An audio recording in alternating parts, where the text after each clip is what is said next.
What is up, guys? We're back with more picks and predictions. This weekend, the UFC goes to London for a fight night.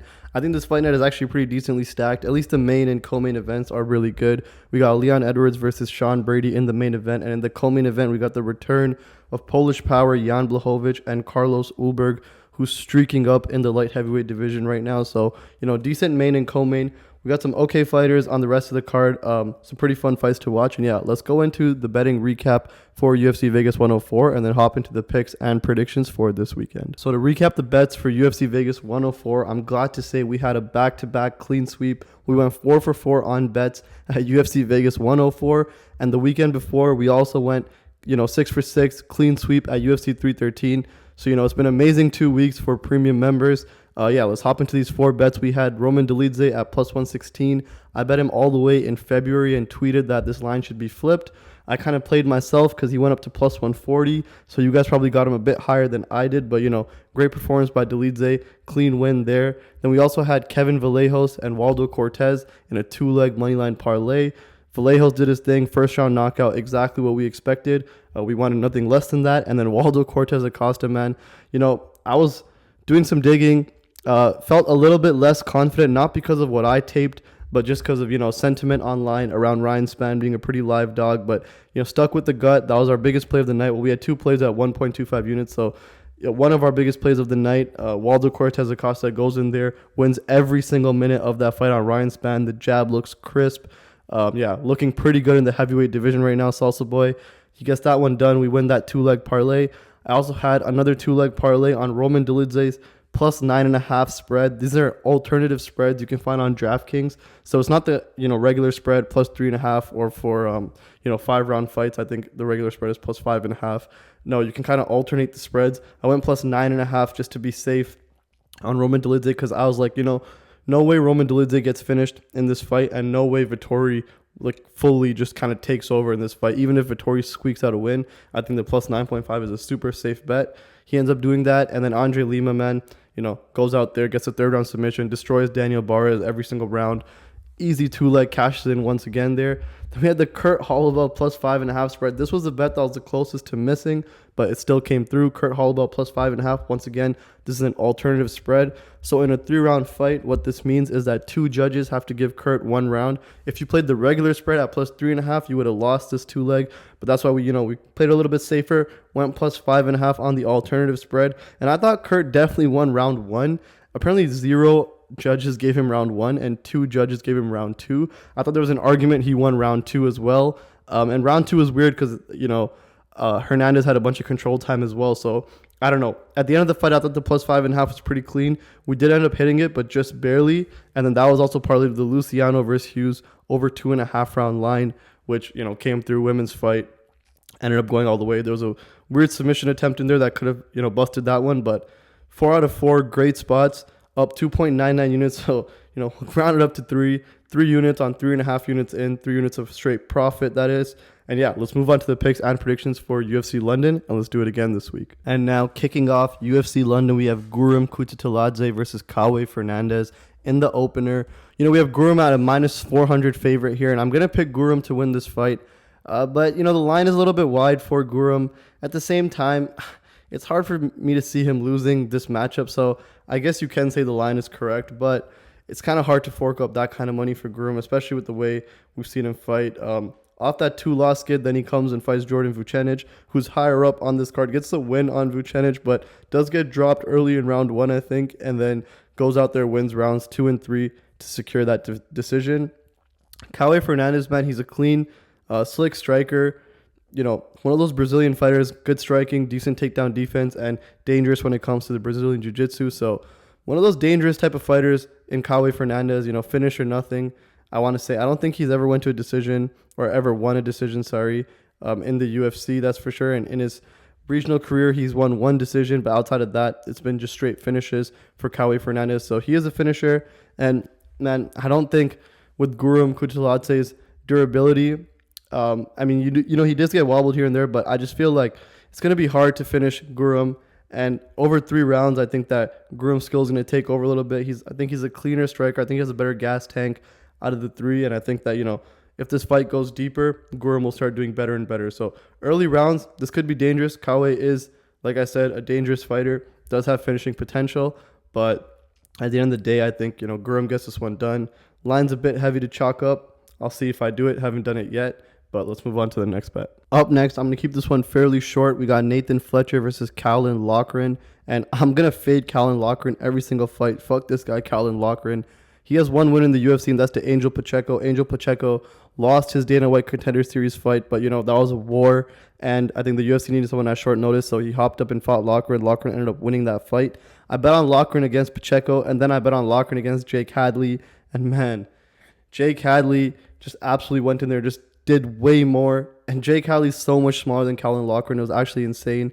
Caolan Loughran is, in my opinion, on a forever fade list. I'm picking Nathan Fletcher to win this, and not only just the bias, but these guys have fought before. This is a rematch. Nathan Fletcher beat Caolan Loughran earlier on in his career. I think it was a unanimous decision as well, so I see this fight going the same way. Maybe Fletcher doesn't actually get the takedowns as easily, or maybe Fletcher doesn't, get him to the ground when he kind of wants to, but I think that Fletcher's going to do more.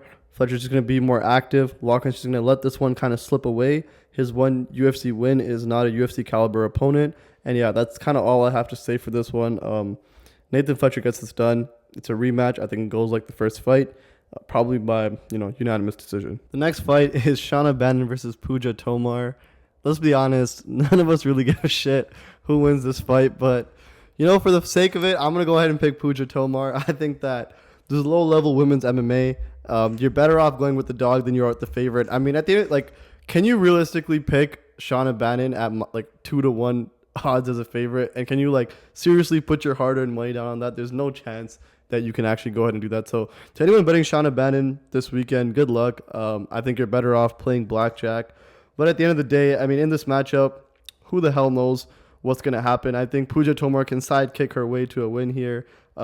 Maybe she doesn't. Maybe Shauna Bannon starts screaming in her face like Mike Breeden did to Anshul Jubilee, and Shauna Bannon gets the win. I'm not going to lie and try to act like there's actually a real breakdown to this matchup. I'm going to go with the underdog. I'm going to go with Puja Tomar wins. If you wanted a more in-depth breakdown for this, probably got to go to another channel for that. But if you want to lock bet for this fight, over 2.5, minus 550, lock it in, send it home, put in your parlays, do what you need to do. You'll probably be fine. If that doesn't hit, then yeah, you should probably take a break from betting in general. Next fight up, we got Christian Leroy Duncan versus Andrey Pulyaev. And, the betting line here, I think that is extremely, extremely dangerous.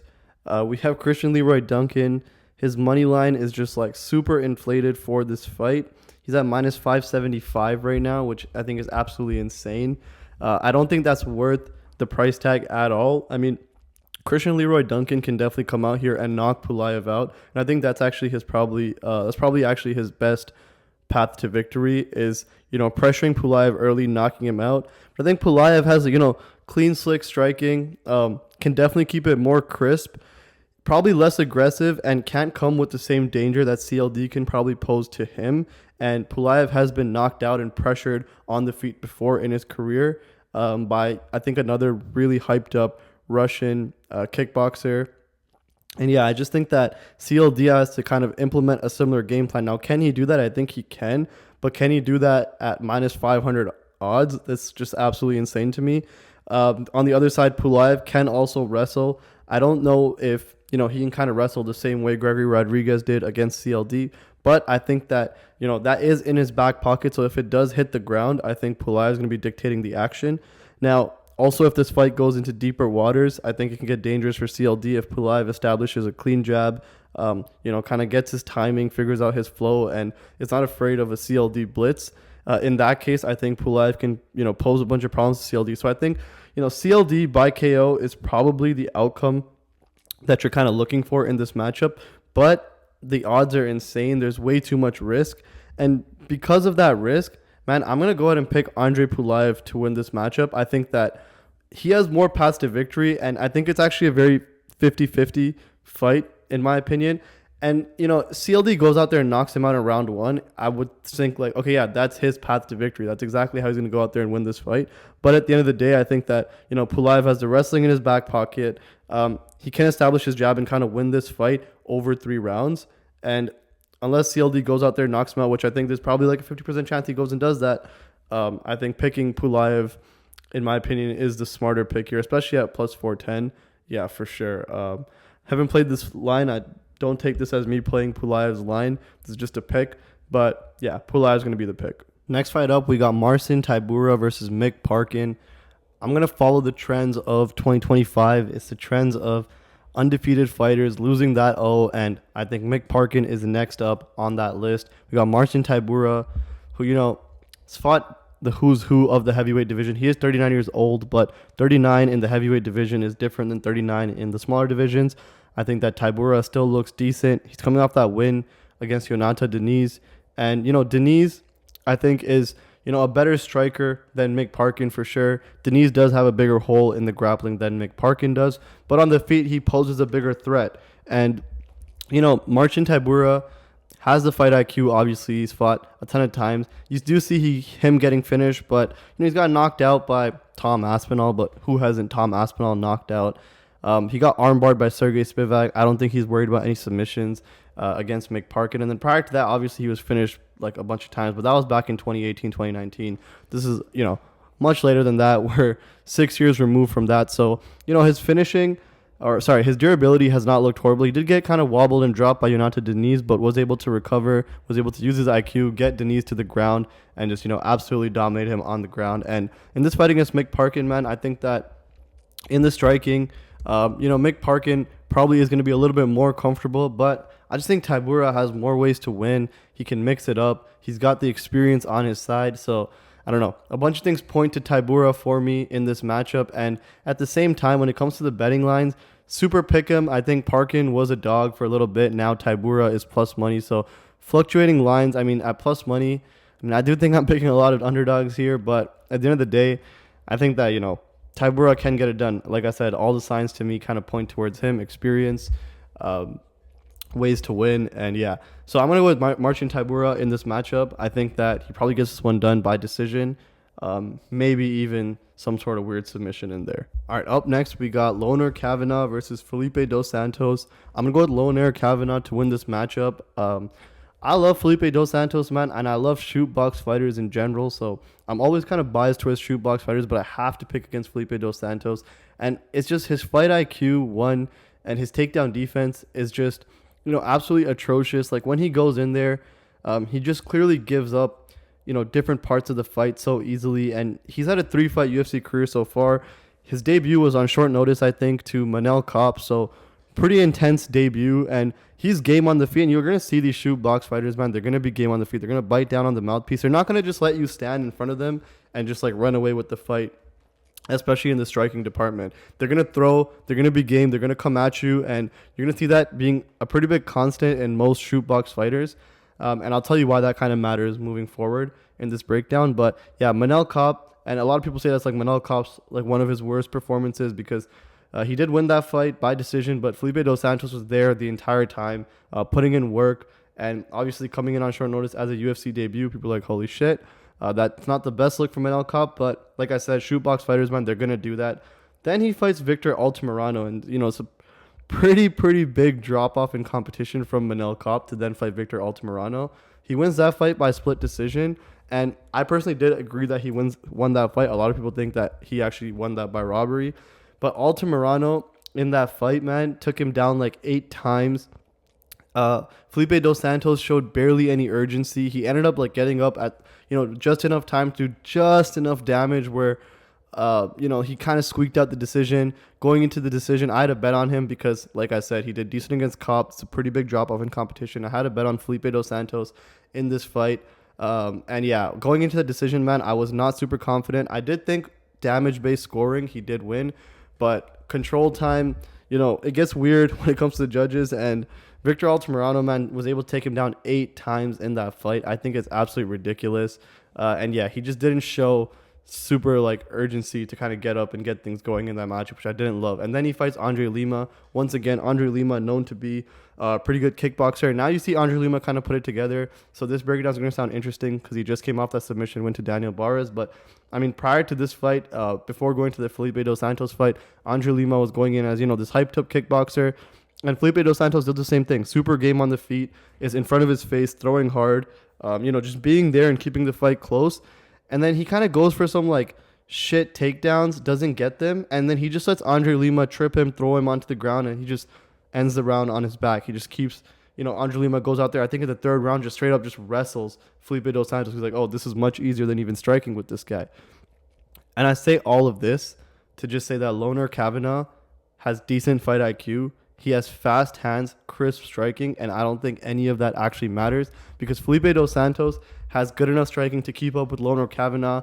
He also maybe has good enough striking to beat Loughran Kavanagh on the feet, I think, but does he have enough fight IQ? And, is he a complete mixed martial artist when it comes to just caring enough to stop takedowns? Seems like he does not give a shit. And Loughran Kavanagh's UFC debut was to another shootbox fighter named Jose Ochoa. Jose Ochoa is literally very similar to Felipe dos Santos in super game on the feet. He's going to be there with you the entire time. And Loughran Kavanagh was able to, he was pulling a little bit on the strikes, but he was able to mix in the takedowns, mix in some control up against the fence and just, forward movement, do more. And Ochoa, just did not do enough to kind of fight his way back into the fight. And I see Felipe dos Santos having the same problem here this weekend. If Loughran Kavanagh is smart enough to go in there, mix in some takedowns, then he's going to get this one done. And I think that he's shown that in the past. He's smart enough to mix in takedowns. He has fast hands on the feet. So close fight on the feet. When it comes to this, becoming mixed martial arts, Loughran Kavanagh has proven it. He's done it. And that's also a hole in Felipe dos Santos' game. So that's why I'm on the Loughran Kavanagh side. I think the line is a little bit tough. It's a little bit tough against someone like Felipe dos Santos because Felipe dos Santos is not going to make it super easy.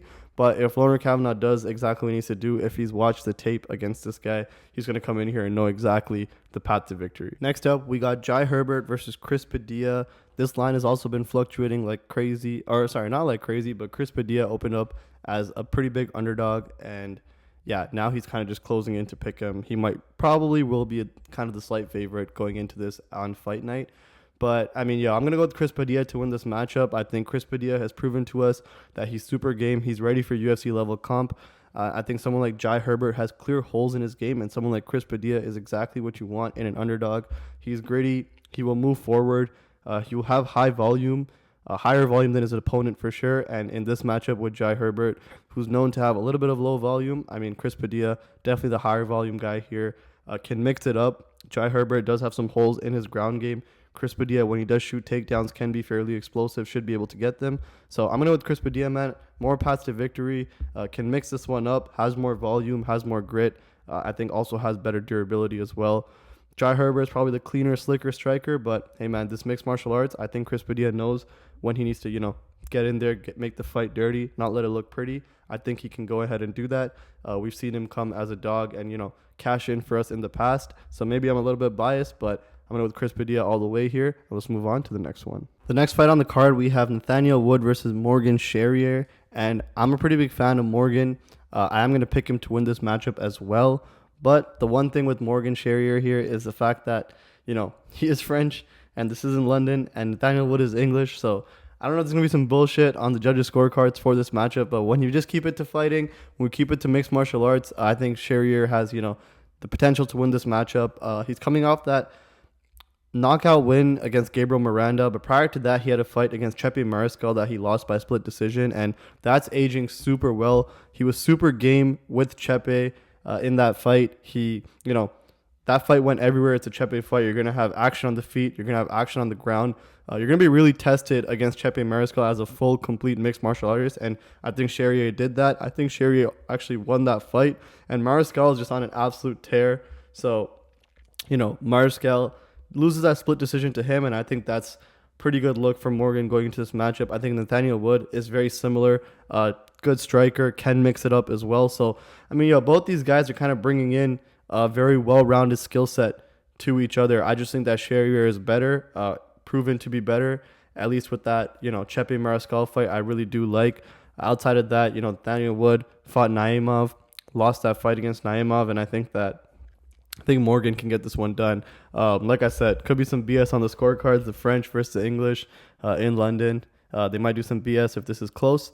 To be honest, I think this fight is going to be close. But assuming, you can't really go into a fight assuming they're going to have bad scorecards. So assuming what we can assume, I think Charriere can get this one done. I do like him. I think the line is, fairly digestible for this fight as well. I haven't played anything yet, so we'll check it out. But yeah, I'm going to go with Morgan to win this one. Next up, we got Jordan Vucenic versus Chris Duncan, and I'm going to pick Jordan to win this fight. I think that, Jordan, we've seen debut in the UFC against Guram Kutateladze. That was on short notice. We also have seen him, fight some pretty decent competition on the regional scene, competition that's now in the UFC. He has a win over Morgan Charriere, actually in Cage Warriors, who we just broke down. He also has a win over Paul Hughes in Cage Warriors as well, but I think that was a pretty close fight, and then they did rematch, and Paul Hughes did beat him in the rematch pretty convincingly as well, so something to note. But in general, we have, Jordan Vucenic, who has fought decent competition, winless in the UFC, but there's a decent gauge on kind of how he matches up against UFC level comp, and in that Guram fight, like we broke down earlier, he did drop him in the first round. Then we have Chris Duncan. Chris Duncan, decently well-rounded, good power. Outside of power, I think the rest of his skill set is fairly mid across the board, but good power for sure. Can definitely bring some danger to every fight that he's in. But outside of that danger, I think that Vucenic all day when it comes to skill level here. I think he's better everywhere. I think he gets this one done by submission as well. The one thing is, Vucenic against Guram, that was on short notice though, did kind of slow down. So maybe there's some cardio stuff on the Vucenic side. But man, outside of that Guram fight that we're talking about, Vucenic has been to a bunch of decisions on the regional scene coming up to this point. So while he does find finishes, he does have decision wins. Yeah, they're all split decision wins, actually, now that I look about it. So maybe some level of concern on the cardio side.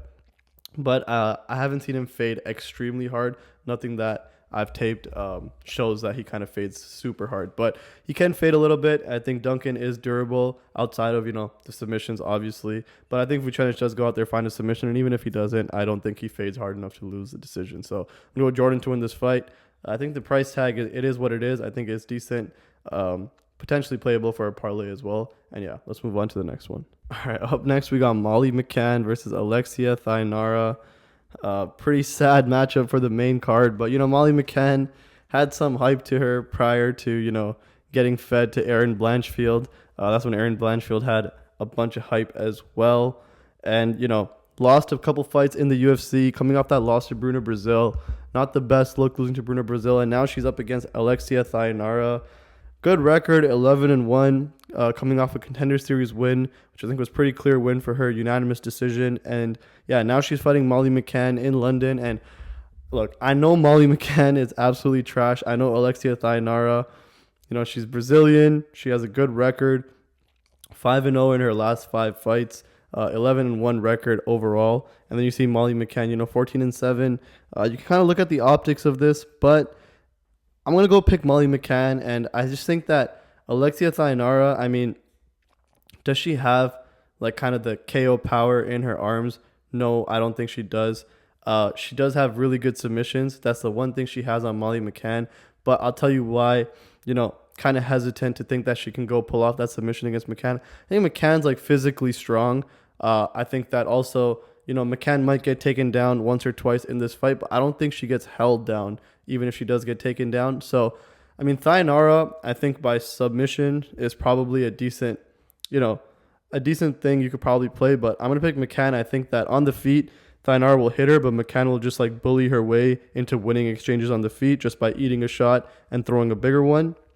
Just not being super technical and just saying, yeah, screw that, I'm just going to out-dog you on the feet. I think McCann is probably live to do that. And then if this fight does get, taken to the ground, which I think it will, once Thainara realizes that on the feet McCann's just going to kind of bully her a bit, then I think McCann does have the skills to kind of get up if Thainara does take her down, which I do think she will get her down, but I don't think that she's going to hold her down. And I think McCann is physically stronger, so I'm going to go with her.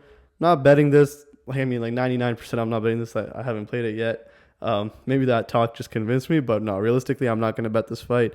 I'm going to go with the underdog. I know she's trash, but I think that's how it goes. Let's move on to the next one. All right, now look, this next one is Kevin Holland versus Gunnar Nelson, and I'm the biggest Kevin Holland hater. I always tell you Kevin Holland's a bum. If you've been following along, if you've been in the Discord, if you've been, the few people that do watch these videos, Kevin Holland has made us generational wealth by just being the ultimate fade.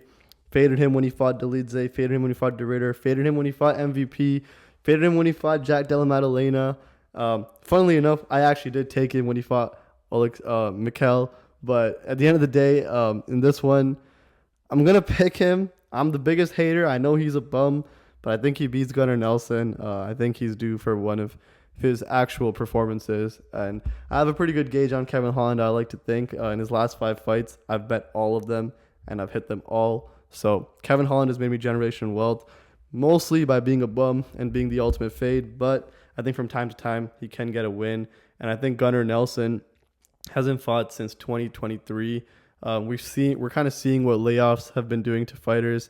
We saw Fiziev lose, and then who am I blanking on from last week? There's someone coming off a layoff that did get cooked. Oh yeah, Marvin Vettori in the main event, of course. Yeah, we saw Marvin Vettori lose. We faded Fiziev. We faded Vettori. It worked out both times. We're gonna fade Gunnar Nelson here. Not only just the layoff, but just in general, I think that, on the feet, obviously we know Kevin Holland is going to have this one. He's got a 9-inch reach advantage against Gunnar Nelson. And then I think, this fight goes to the ground. Obviously, Gunnar does have, that is kind of going to be his path to victory. But I think this fight is kind of just a matchup for Kevin Holland to stay in the mix. If someone like Holland gets way too many losses, he becomes basically useless to the UFC. So I think someone like Kevin Holland, this is kind of a winnable matchup set up for him to go out there, get another win in the column, and maybe, have a few more fights there where he has at least some level of marketability left in him. So I'm going to go with Kevin Holland. And, these breakdowns have really been making me convince myself to bet on some of these spots that obviously I'm picking, but I don't know if I'm going to bet. It's really hard for me to bet on Kevin Holland. I'm not going to lie. He is a bum. I did bet him against Mikel, but even that fight, he got dropped early. He is a bum at the end of the day, so who knows, but I'm going to pick Holland to win this one. Let's move on to the next one. All right, we got a pretty decent co-main event here. Let's break this one down. We got Carlos Ulberg versus Jan Blachowicz. Jan Blachowicz, making his return to the octagon, has not fought since a split decision loss to Alex Pereira back in 2023. So, we're going back to this whole layoff scenario, and I'm going to pick Carlos Ulberg to win this, but I'll tell you something right now. I'm not extremely confident in Carlos Ulberg to get this one done. I was not super impressed with his performance against Volkan Ozdemir. And at the end of the day, someone like Jan Blachowicz, man, yes, he's coming off a layoff, but Jan Blachowicz is a little bit different than the other two coming off layoffs. He's not a Gunnar Nelson. He's not a Marvin Vettori. He was a former champ. He had a draw against Magomed Ankalaev, the current champion. He lost a split decision to Alex Pereira, the former champion. And prior to that, he did have the belt at one point. He's beaten people like Izzy. I think he was the first person to beat Izzy, as he was undefeated until he fought, Jan Blachowicz. And just stuff like this. His path to victory here is going to be with some level of wrestling. Carlos Ulberg is going to be way too quick for a 42-year-old Jan Blachowicz to kind of go in there and piece him up. Ulberg's going to move too fast. Obviously, Jan Blachowicz, Polish power, has a chance to, land less, but land really huge on Ulberg and knock him out. Ulberg has one loss. It is by knockout to Kennedy Nzechukwu, and he was dominating Kennedy in that fight, but he did get caught. If Kennedy Nzechukwu can do it, you better damn bet that Jan Blachowicz can do it for sure. But at 42, man, I just think that he does have the tools. He might just be a little bit out of his prime. He might be a little bit out of steam, especially 2-year layoff as well. Signs point to Carlos. I'm not going to force a pick on Jan here just because I do like him as a fighter. But, if Jan comes out there and makes it close, he has all the tools to go ahead and do so. He's also been in the octagon 5 rounds with Izzy, fellow city kickboxing fighter. Carlos Ulberg is also a city kickboxing fighter. So, yeah, there is things going for Jan Blachowicz in this matchup, but I think there's more going for the Black Jaguar in this matchup. So I'm going to pick Carlos Ulberg to get it done. Like I said, though, I'm not super confident, and, I wouldn't really want a ton of money out against someone like Jan Blachowicz. So, yeah, take that as you will, and let's move on to the next one. Now, in the main event, we got Leon Edwards versus Sean Brady. And, man, okay, I'm going to pick Leon Edwards to beat Sean Brady, and I'm not super hyped that I'm picking Leon Edwards, but, man, I'm on the Sean Brady fade train. I faded Sean Brady in his Gilbert Burns fight. I got cooked. I faded him against Kelvin Gastelum. I got cooked. And, yeah, at some point, this guy's going to lose. It's going to be this weekend. I'm going with Leon Edwards. Man, I think Leon Edwards, okay, I was hoping Leon Edwards fought JDM. I got him at plus money against JDM. That fight ended up getting canceled. Bro, the amount of money I was going to drop on Leon Edwards versus JDM is actually insane to think. But, dude, in this fight against Sean Brady is not Bilal Muhammad. He is close to Bilal Muhammad, which does make this worrying. But, I mean, you are getting Edwards at plus money in this matchup. So take that as you will as well. But Sean Brady, man, the forward pressure, the control time up against the fence, the constant takedown attempts and stuff like that is going to be his path to victory. A little bit Marab-esque. He is definitely decent on the feet, but, Leon Edwards, cleaner on the feet, has the defensive wrestling and offensive wrestling to do stuff in the grappling department against Sean Brady for sure. He can defend Sean Brady's takedowns. I mean, you have to remember that Leon Edwards had Bilal Muhammad's back for an entire round in that championship fight. And when he did decide to let it go in the 5th round, he did well as well. So Leon Edwards comes out here. If he's not flat-footed, if he, does what he needs to do, I think he can beat Sean Brady. I think he can keep Sean Brady off of him. I think he can go and offensively do some stuff with Sean Brady. I think that will actually help a lot when it comes to thwarting some of that, forward pressure and fence control time that Brady's going to rack up.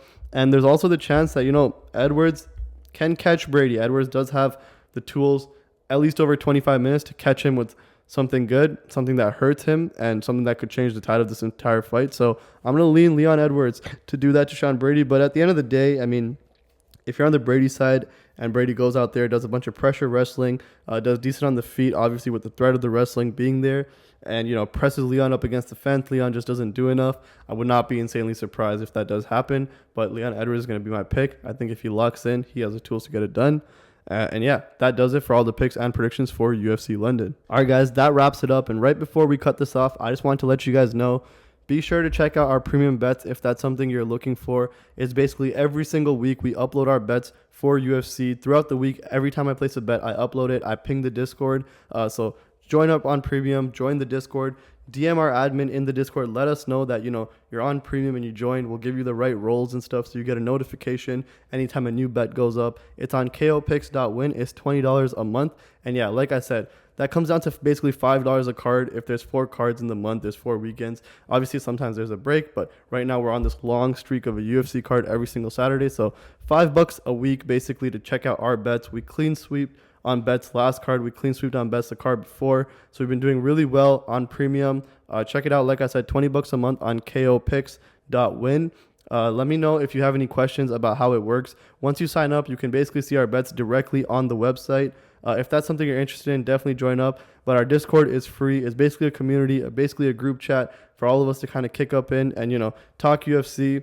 A bunch of fans in there, so join up on the Discord as well. That's completely free. Love to have you guys in the community. Thank you guys for watching, and I will see you guys next week.